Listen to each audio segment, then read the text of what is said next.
recently you amazed us. You had a scholarship to go study in London. Scholarships. Scholarships, right? Yeah. To go study in London, to go study in Canada, in the US. And you're like, no, I must study in Africa. How great was that?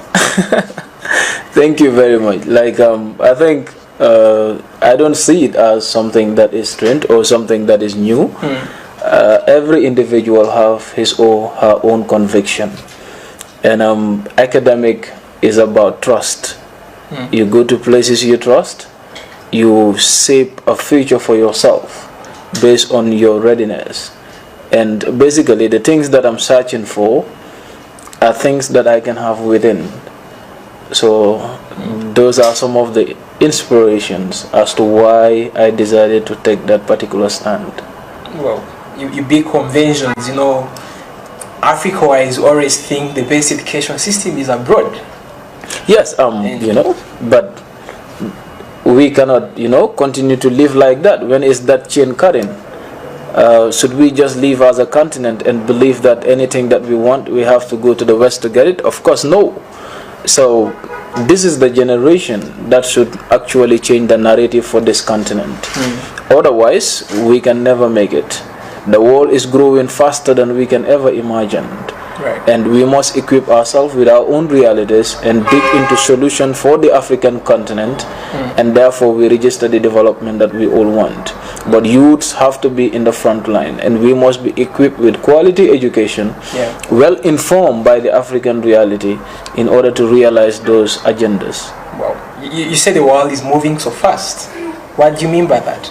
Obviously, when we look at the way in which development is occurring, when we look at the way in which competitions are in both the financial sector, when you look at development, when you look at education, when you look at the way in which other societies are being able to deal with their own development, we look at technology, for instance. We are talking about the fourth industrial revolution. We are talking about artificial intelligence. We are talking about a future in which individuals must be prepared in a way that they can come up or face all challenges and then navigate a way out.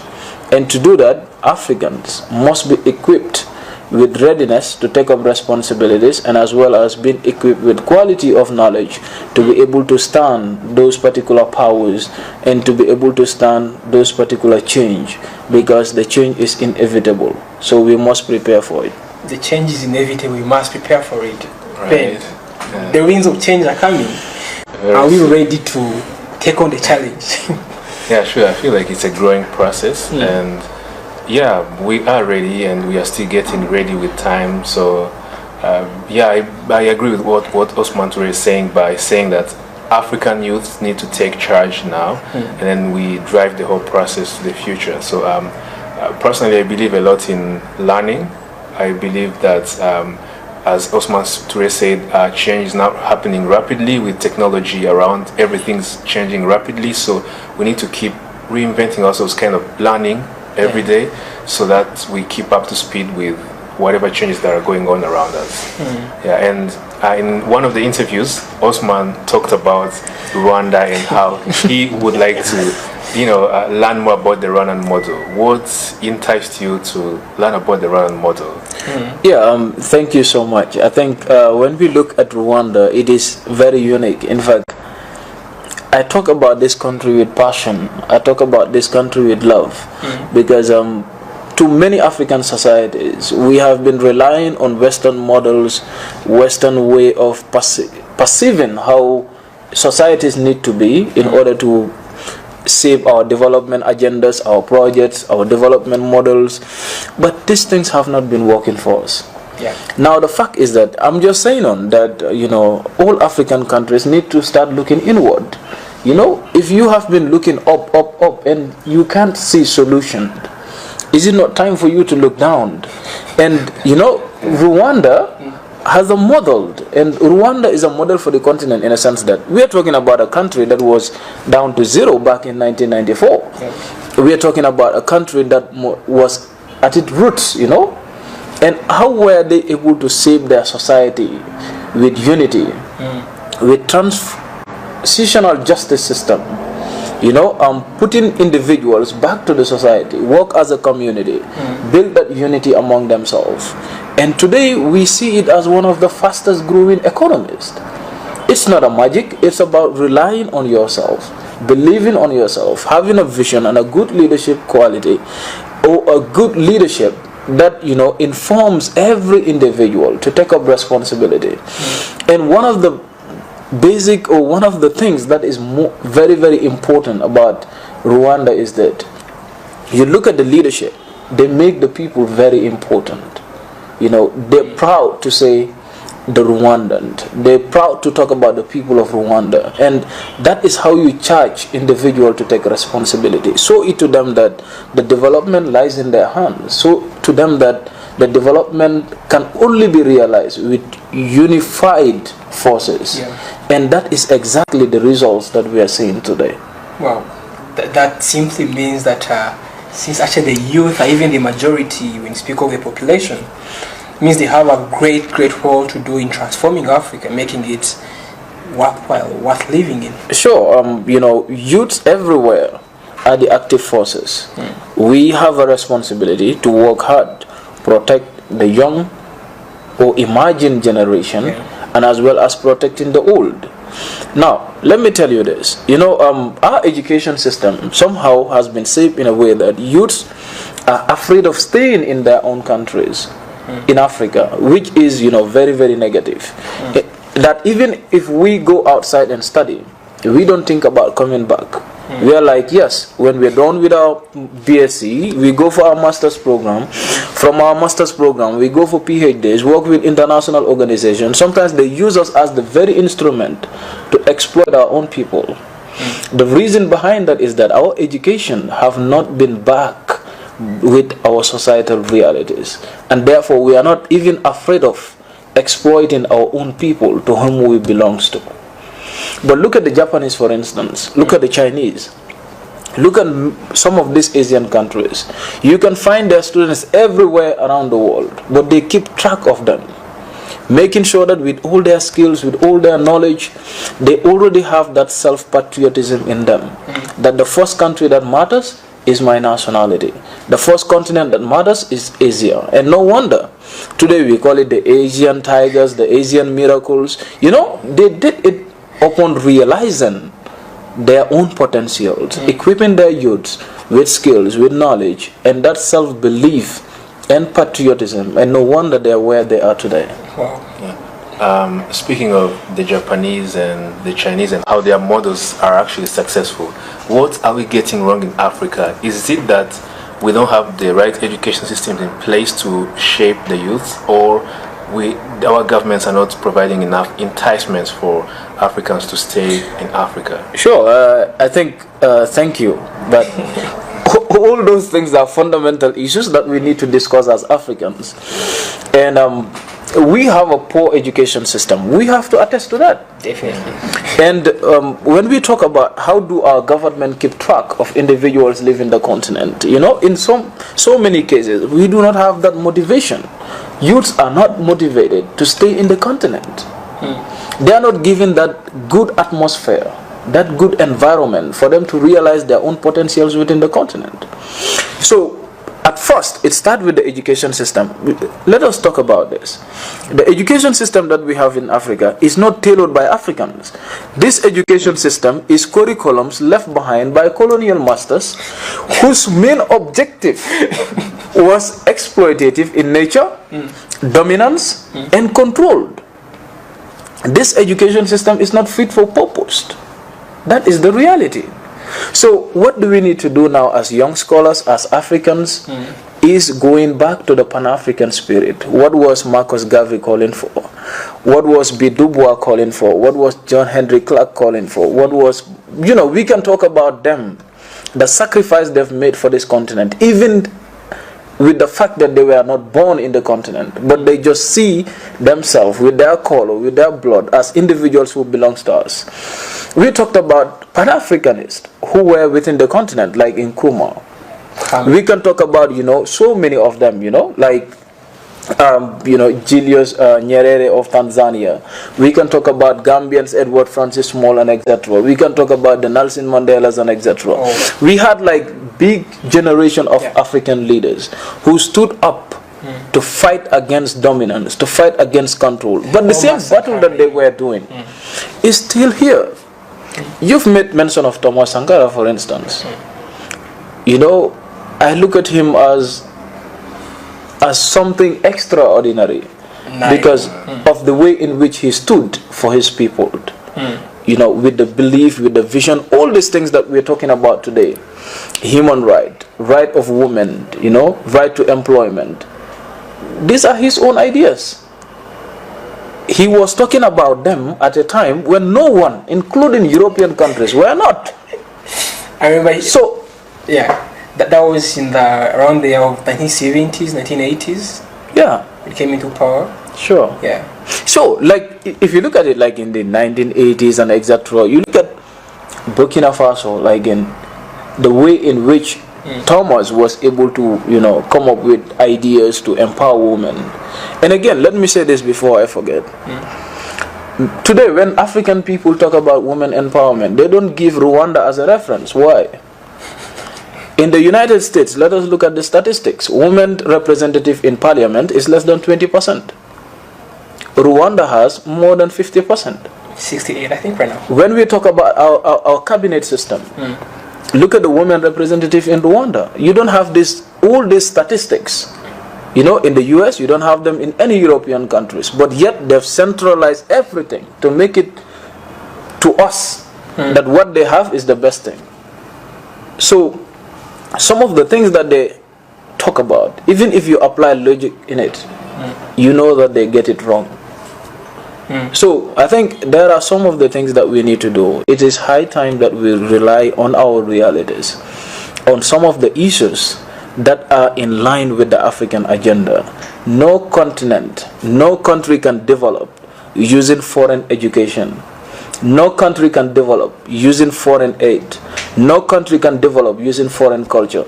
It is time for Africans to realize this. Otherwise, we are going nowhere. Even a foreign language cannot be used by a country to develop. And you are speaking English right now. But that is the issue. That is the product of our education system. If I speak my native language, the Afrikan, other Africans will not understand it. That is the disconnection that exists. I speak 4 different languages. But if I speak those languages, I can only communicate with people in West Africa. So are you saying that we can be able to develop with that kind of ethnic diversity, difference in languages, then what we used to communicate? Are we heading back to side language in barter trade back in the days? No, but I think, we live in a very advanced world whereby English that we are speaking today is not a traditional language in Africa. It was introduced, programmed with strategies. To some extent, we all adapted. Can't we do the same? Or is there anything that exists as these are the people who knows it all and they do it all, and some individuals don't and they cannot do it? Swahili, for instance, there is a progress in East Africa where so many countries now have adopted it as official language. It is being taught in schools, and that is empowering the young people in believing in a language. Language is very important. A Chinese can become a doctor without being able to speak English and French. And that is not possible for a Nigerian, not possible for even a Rwandan, not even possible for a Gambian. That is the wrong that we are talking about in the education system. So we have to be able to produce individuals with skills, with knowledge, with everything, relying on our realities. And that in the first step in that is changing or designing the curriculum that fits the African purpose with African languages that can be generalized within the continent, where people try to embrace them bit by bit. But without that, our call can never be realized. Very true. Do we see some success stories in Africa? Sure, there are. We just talked about Rwanda, for instance. We have seen what is going on in Mauritius. We have seen other countries like in Kenya. We have seen countries like in South Africa and etc. Even though if you analyze most of them in depth, you come to realize that they also have like few lapses in some of their models and etc. Some of them are still trapped with foreign aid, with debts, loans, you know, from Bretton Woods institutions like the IMF, the World Bank. We've seen recently how Chinese are using their financial, strength to more of recolonize African countries, you know, as a result of the little finance that they're giving us, using paper money in exchange with our valuable resources. You know, but we have these problems, but it doesn't mean that we can't fix it. We can fix it. We just have to look inward. We have to start looking down, because relying on the West has not solved the problem. And Garvey said one thing that was very important. Any leadership that teaches you to rely on another race for survival, that leadership will enslave you. Osman, we've been reading this great book with you, The Post-Development Reader. Yeah. And present something like a mainstream media propaganda. What is about that? Yeah, thank you so much. I think that is the work of Majid and Victoria, which is a very good work in development studies. But basically, if you look at the mainstream media, it operates in a way that way before the publication of this very book, in fact, it has ever been there. And that is the beauty of academic, because they can always look into, you know, things that happen in our societies and come up with solution to it. I will recommend every development student to automatically visit this very literature. Now, looking at the mainstream media, we have been portrayed as a continent in a way that there is no life in this continent. The continent is not developing. It is looked at as, you know, a continent that only has poverty in it. These are the images shown by the outside world about Africa. And this image must change. It must change in a way that if an image portrays poverty, it doesn't attract investors to come. Africa must have an image that attracts investment. Not foreign investment, but investment by Africans themselves. We have so many individuals living in the diaspora, and that is why I always make this call. Africa is the future for investment, but Africans have to take the lead in it. And I'm saying this because if you look at the mainstream media today, we have millions of people living in the streets of America as homeless. They do not want us to see that. They don't want us to see poverty existing in European countries. We've seen how Britain is. We've seen, you know, how Italy is. We've seen how some of these countries are. You know, they have their own issues that they find it difficult to solve among themselves. Just one example. Look at how the Ebola epidemic was portrayed, and Africans were portrayed during this crisis or during this disease outbreak. And what happened when the COVID was killing people in the Western world? These images were not shown. So that is why it's high time for us as Africans to develop media outlets among ourselves. And medias that are not in line with our principles, with our agendas, we have to kick them out of the continent. It's either they be neutral and show the beautiful part of the continent as well, or else they stay in their own countries. That is the fact. But we cannot just be here and being portrayed in a way that, you know, as if there is no life. So they have to be neutral. And if you look at this very book, you will understand how media has a role to play in balancing power at the international level. That is why you see all these so-called superpowers have a media outlet that propagates their own agendas, even though sometimes they are built on, you know, promises that are not even materialistic. So we must be aware of this. And the mainstream media have been the cause of most of the problems in Africa.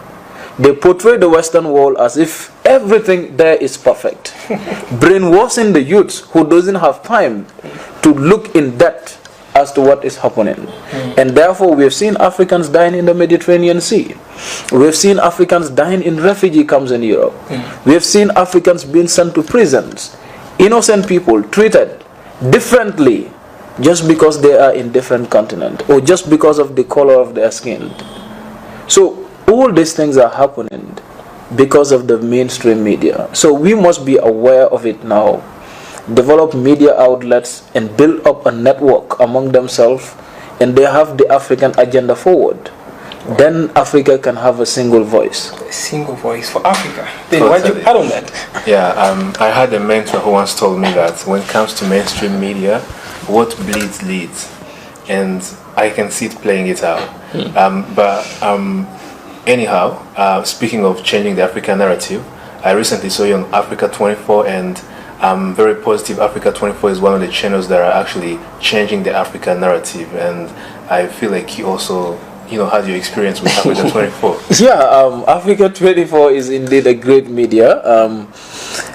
I think those are some of the individuals that we really need to empower, and making sure that African invest in media outlets like this, so that they can have the opportunity to extend their channels across the continent and even beyond the continent, to make sure that Africans are informed with the best things happening in the continent as well. But if we don't know what is happening, we find it difficult to embrace it. So media is very important. It is one of those most important instruments that you can use to change a society, because the first step in realizing a development model or a development agenda is through communication. And communication has to be built in a way that it is persuasive in nature, whereby it can ignite the spirit of participation, the spirit of responsibility in an individual, for them to take up visions as collective in a particular society to make change. So media outlets owned by Africans in the continent must be empowered to support the African agenda. Wow. Thank you so much. This has been a great talk. Time is running out and have to keep it short. Wow. Yeah, thank you so much for having me on this platform. And I'm also going to say that Kigali is a nice place, and Rwanda is indeed a beautiful country. Sure it is. And I am here. And we are hospitable. Sure, definitely. You're free to stay here as long as you want. Definitely, Osman, thanks for the very insightful statements. I feel like we're very empowered, and so many young people watching out there will definitely have to revise their role in making Africa a better place. Sure. It's from within, Sure, thank you so much, man. Thank you so much. We thank you so much for keeping with us. It's been the Round Table Talk.